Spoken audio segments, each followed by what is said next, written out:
Hali gani mtazamaji wa KVZ Online TV, ikiwa bado tupo katika wiki ya KVZ Day. Leo hii kitengo cha habari na picha KVZ tumefika makao makuu ndani ya ofisi ya mkuu wa utawala kikosi cha Volunteer Zanzibar, Lieutenant Colonel Juma Hussein. Tutaenda kuzungumza mengi sana, na moja kati ambayo tutaenda kuzungumza hapa kuelekea siku nzima ya kesho, ikiwa ni kilele cha KVZ Day. Tupate historia fupi kwanza. Asante ndugu mtangazaji. Kwanza kabisa hatuna budi kumshukuru Mwenyezi Mungu ambaye ametuwezesha kukutana sisi leo hapa katika hii historia fupi ya kuelezea namna gani KVZ ilipoanza na lengo hasa la siku ya KVZ Day. Lakini kwanza kabisa ningependa nianze na historia fupi ya KVZ pamoja na kuanzishwa kwake. Kwa ujumla, KVZ ni kikosi ambacho kimeanza miaka mingi nyuma iliyopita. Tangu mwaka 1957 ilianzishwa KVZ ikiwa na malengo tofauti kichama, lakini pia kiserikali. Katika wakati huo wote KVZ ilikuwa wafuasi wanajitolea, yani ni hiari, hakuna malipo ya aina yoyote. Lakini kwa kazi nzuri ambazo walikuwa wakizifanya muda wote huo, Serikali ya Mapinduzi ya Zanzibar ikaona sasa ipo haja KVZ kuanzishwa kama ni moja katika idara maalum za SMZ. Sasa kupitia serikali, hapo ndipo ilipoanzishwa sasa sheria rasmi, sheria namba 5 ya mwaka 2004 ndio iliyoanzisha uwepo wa kikosi cha Volunteer Zanzibar. Yani sheria ambayo imetambua sasa rasmi kwamba ni moja katika idara maalum ya Serikali ya Mapinduzi ya Zanzibar, ambayo sheria hiyo sasa ilisainiwa tarehe 18 mwezi wa 8, ndio ambayo ndio ilitoa saini rasmi. Kwa hiyo kutokana na hiyo sasa, kila ifikapo tarehe 18 mwezi wa 8 ya kila mwaka, kikosi kwa ujumla tunaazimisha siku hiyo kwa mambo mbalimbali, mambo ambayo yanapelekea sasa kwanza kuitangaza KVZ, lakini pia kuisaidia jamii katika vitu tofauti. Kwa ufupi, historia ya siku hii ya KVZ ni kwa sababu ya kuanzishwa kwake kwamba ni moja katika idara maalum za SMZ. Sawa, tuje katika hapo kwa tayari tumepata kujua kuwa KVZ ni idara maalum za SMZ. Vipi mmeweza kuwa manage hawa na kuleta ufanisi katika nchi yetu kwa ujumla? Asante ndugu mtangazaji, umeniuliza swala moja zuri sana, na kwa sababu KVZ ni idara maalum na uajiri wake, maana yake tunaajiriwa katika uaskari. Maana yake anayeajiriwa katika kikosi cha KVZ maana yake huyo ni askari. Sasa kwanza tujue, tunapokuwa tunazungumza uaskari, maana yake tunazungumza taratibu, sheria, kanuni, na hasa tunaongozwa na discipline katika askari. Sasa moja katika kitu ambacho kinatuongoza kupata kwanza askari bora, kwanza ni mafunzo ambayo anayapata kuanzia pale anapoingia ya recruit mpaka na mafunzo mengine katika ngazi mbalimbali. Kwa hiyo kwenye mafunzo unamjenga askari kwanza kuwa askari bora, kuwa askari mweledi, kuwa askari ambaye anajua majukumu yake ni nini. Hilo jambo la kwanza. Lakini jambo la pili ambalo linasimamia sasa discipline ya askari ni sheria pamoja na kanuni zake. Kwenye askari kuna sheria tofauti, lakini pia kuna kanuni tofauti. Sasa ili umpate askari bora, maana yake lazima kwanza ajue sheria ambazo zinamuongoza ili aepukane na kufanya makosa, lakini pia na kanuni ambazo zinamuongoza ili aepukane na kufanya makosa. Lakini pia kuna na order ambazo zinatolewa siku hadi siku. Sasa ili askari wa mzuri lazima afate order. Sasa hayo yote ukiunganisha pamoja, ukiyatumia vizuri, maana yake ndio unapata askari bora, askari mwenye discipline. Na kwa upande wa KVZ sasa kupitia viongozi wake, hasa kamanda mkuu wa kikosi cha Volunteer Zanzibar, Lieutenant Colonel Saidi Shamuhuna, moja katika kitu ambacho anakisimamia ni sheria, kanuni ambazo zinaiongoza KVZ. Sasa katika kuzisimamia hizo, maana yake inafanya sasa na askari nao sasa wawe katika mstari ambao ndio msingi wa kuwa na askari bora.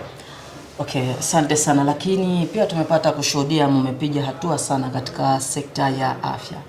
Kuna siri yoyote hapa ambayo imefanya mpaka hivi sasa KVZ kuwa wako vizuri katika sekta hii ya afya? Kiujumla kwenye swala la afya, kwa sababu ili upate mtumishi bora maana yake awe na afya bora. Kwa hiyo mwanzoni KVZ katika makambi yake, katika kila kituo kulikuwa kuna vituo vidogo ambavyo kiujumla vilikuwa lengo ni kuhudumia maaskari pamoja na familia zao. Lakini kadri ambavyo tunakwenda mbele, kadri ambavyo KVZ inatanuka, maana yake tukahisi kwamba kuna haja sasa ya kuwa na hospitali ambazo zitakuwa zina uwezo wa kuhudumia sasa kwanza au maaskari wenyewe pamoja na familia zao, lakini na jamii ambazo zimetuzunguka. Sasa kwa kuliona hilo, tukaona sasa ipo haja ya kujenga majengo ya hospitali. Mwanzoni hapa makao makuu tulikuwa tuna vyumba viwili ambavyo vilikuwa vinatumika kama ni sehemu ya kituo cha afya. Lakini kadri zile huduma ambazo zilikuwa zikitolewa, wananchi walikuwa wanazifurahia, wakawa wanakuja kwa wingi. Tukaona ipo haja sasa ya kuongeza eneo. Badala ya vyumba viwili tukafanya lile jengo lote likawa ni sehemu ya hospitali. Lakini hata hivyo bado tukahisi kuna haja sasa ya kutanua kituo cha afya. Ndo tukahisi tukajenga jengo ambalo lipo hapo, nadhani umeliona ndugu mwandishi ulipoingia, kwamba ile ni hospitali ya ghorofa 2. Lengo maana yake ni kutanua huduma, cha kwanza kwamba huduma ziweze kuwa bora, lakini na wananchi ambao wanakuja hapa kwa sababu ni wengi na wao wapate kuhudumiwa. Lakini huduma zinakuwa bora kwa sababu ya wanahudumu pia, wale madaktari, manesi na watu wengine wanafanya kazi vizuri, wanahudumia wananchi vizuri, na ndio maana sasa wananchi wanakuja kwa wingi. Sasa hii ni moja tu, lakini hata Pemba pia nayo tumejenga kama hii ambayo inajengwa hapa. Kule ni G+1, hii hapa ni G+2. Lengo ni hilo hilo, kwamba tuweze kuhudumia maaskari, familia zao pamoja na wananchi ambao wanazunguka. Na tunashukuru kwa hili kwamba wananchi wanatuunga mkono, wanakuja kwa wingi, na sisi kama ni sehemu ya idara maalum za SMZ, lengo letu ni kuwahudumia wananchi kwenye kila jambo ambalo tunahisi hili tunapaswa kuwahudumia, kupata huduma, basi tunawapa hizo huduma. Kwa hiyo tumejenga hospitali hapa makao makuu, tunajenga Pemba, lakini tunajenga katika vituo vingine. Kwa mfano kama Munyuni pia tumejenga kituo cha afya. Lengo ni lile kuwahudumia askari pamoja na wananchi wanaotuzunguka. Umegusia engo ya wanajamii hapo. Tulizani mwanzo kuwa hizi idara maalum wa KVZ inajitegemea tu. Mbali ya huduma hizo, mnayo mashirikiano yoyote ambayo mnashirikiana na wanajamii ama kuwafikia jamii? Mashirikiano ni makubwa sana ambayo yapo kwa wanajamii. Kwanza ukiachia kwenye sehemu ya afya. Ndio. Kwa maana tunawahudumia, na kiukweli huduma zetu ni nzuri na wanazifurahia. Wanazifurahia sana, na kwa sababu tunahakikisha kwamba wananchi wananufaika na uwepo wa KVZ. Na hiyo ndio lengo la Serikali ya Mapinduzi ya Zanzibar, kwamba taasisi hizi manake zirudi katika jamii, ziweze kutoa huduma katika jamii, ziweze kuwasaidia. Lakini ukiachia hilo, hata katika engo mbalimbali, kwa mfano tunafanya usafi katika miji yetu. Ndio. Tunafanya usafi kwa mfano hata katika engo ya afya, kila ifikapo siku ya KVZ, wiki ile ya KVZ, tunakwenda katika hospitali mbalimbali kwa ajili ya kuwahudumia wananchi. Kwa mfano katika KVZ hii wiki hii siku ya tarehe 13 tulitembelea katika hospitali mbili, hospitali ya Magogoni, hospitali ya wilaya Magogoni na hospitali ya wilaya ya Chumbuni. Lengo ni tulikwenda kuwapa zawadi au kuwahudumia wananchi, hasa wale waliozaliwa katika ile wiki ya KVZ. Lakini hata ukitoa kwenye afya, manake tunafanya usafi. Lengo ni kuihudumia jamii, manake na nchi yetu ya Zanzibar iwe safi. Lakini pia tunashirikiana na wanajamii katika vitu mbalimbali. Hapa katika maeneo yetu ya kambi, hasa hapa Mtoni.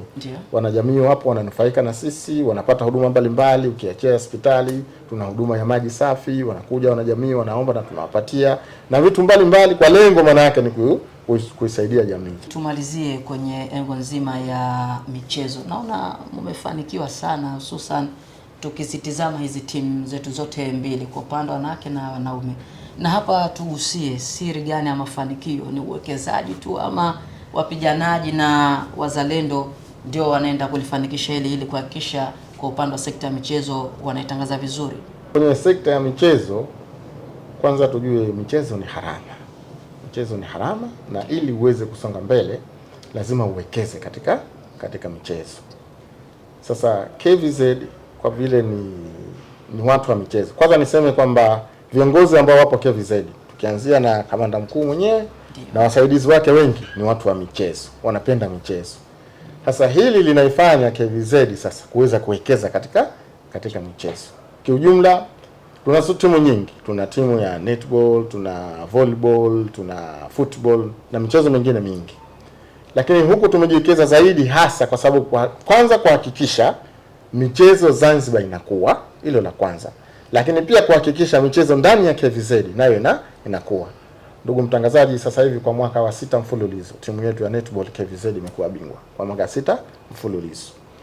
Lakini na football nayo katika miaka 3 mpaka 4 mfululizo tunatokea wa pili, wa tatu. Lakini target yetu ilikuwa ni kuwa mabingwa.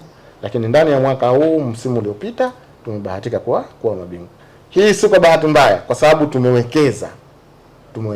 Kwanza tunachukua wachezaji wazuri, mahodari, lakini pili tunawekeza katika kuhakikisha timu kila huduma ambayo wanahitaji kupata wachezaji wanaipata.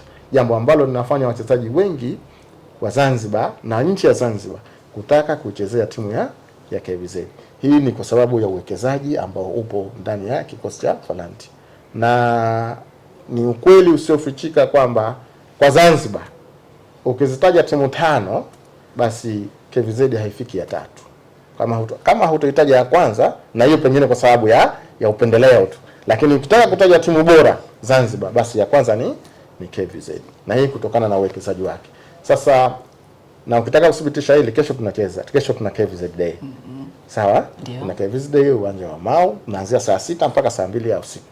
Na kuomba uje uone wachezaji, uje uone vipaji, uje uone uwekezaji ambao umefanywa na kikosi cha Volunteer ya Zanzibar kupitia kamanda mkuu wake kwenye engo ya michezo. Tunaamini kuwakuza vijana hawa ndio tunaikuza Zanzibar kimichezo, lakini pia tunaitangaza Zanzibar kimichezo, na lengo la Mheshimiwa Rais wa Zanzibar na mwenyekiti wa Baraza la Mapinduzi kujenga viwanja vingi vya michezo. Maana yake lengo ni kukuza vipaji, kukuza michezo katika nchi yetu ya Zanzibar. Sawa, tumalizie kwa kesho panapo hai na majaliwa tunaenda kuadhimisha kilele cha KVZ Day. Maandalizi yote yamekamilika? Maandalizi yote yamekamilika asilimia 99. Kilichobakia tunasubiri ifike siku ya kesho tuelekee Mau, na naomba kupitia kipindi hichi niwatangazie wananchi wote wa Zanzibar kwamba kesho ni KVZ Day. Itaanzia saa 6 hadi saa 2. Kutakuwa kuna burudani mbalimbali. Tutacheza mechi ya kirafiki KVZ pamoja na timu ya Raskazoni, lakini pia kutakuwa kuna mechi ambayo itatangulia ya wadau pamoja na KVZ veterani na mambo mbalimbali ambayo yatakuwepo. Kwa hiyo nawaomba wananchi wa Zanzibar kwa ujumla sote tuje tushirikiane pamoja, tushereheke pamoja, na kwa sababu hakuna kiingilio, ni bure kabisa. Kuna surprise yoyote mmetuandalia hususan katika vifaa vipya vya kuelekea msimu mpya? Labda kwa timu ya wanawake tatambulisha wachezaji wapya, na kwa upande wa timu wanaume? Hivyo vipo ndugu mtangazaji. Kuna surprise, tuna jezi zetu mpya pia tutazizindua. Lakini pia kocha tunaye mpya, tuna wachezaji wengi wapya ambao kiukweli kesho tukija tutawaona na inshallah na kuombeni muje kwa wingi. Asante sana, lakini tumalizie na neno lako la mwisho. Kwanza niwaambie Wazanzibari ili michezo ikue, maana yake kwanza sisi wenyewe tuipende michezo. Kwa sababu mimi ni muumini sana wa michezo, hasa kwenye football. Nakwenda viwanjani sana. Lakini niseme kwamba Wazanzibari wengi hatuendi kuangalia zile timu zetu. Sasa cha kwanza tuzisupport timu zetu. Na sio hizo za vikosi tu, hata hizo za uraiani. Maana yake lazima tuzisupport kwanza. Tunapozisupport maana yake zinapata hamasa, wachezaji wanapata hamasa na wanafanya vizuri. Cha kwanza ni support katika mchezo, lakini pia kingine kwamba ukiachia michezo ni burudani, lakini pia michezo ni afya. Kwa hiyo pia ni waombe wananchi kwa ujumla tufanye michezo kwa ajili ya afya zetu. Sasa hivi matatizo ni mengi ya kiafya, lakini unapofanya michezo mambo mengi yanakuepuka. Kwa hiyo nawashauri Wazanzibari kwa ujumla tufanye michezo kama ni sehemu ya kujenga afya zetu. Asante sana, na kama tulivyomsikia mkuu wa utawala kikosi cha Volunteer Zanzibar akitueleza mengi sana, na tumepata kufahamu mambo mengi na KVZ Day. Tukutane siku nzima ya hapo kesho, panapo hai na majaliwa. Ni tarehe 18 ya mwezi wa 8 katika viwanja vya Mao Zedong. Kutoka katika ofisi ya mkuu wa utawala kikosi cha Volunteer Zanzibar, Muhammad Mnemo, habari na picha, KVZ.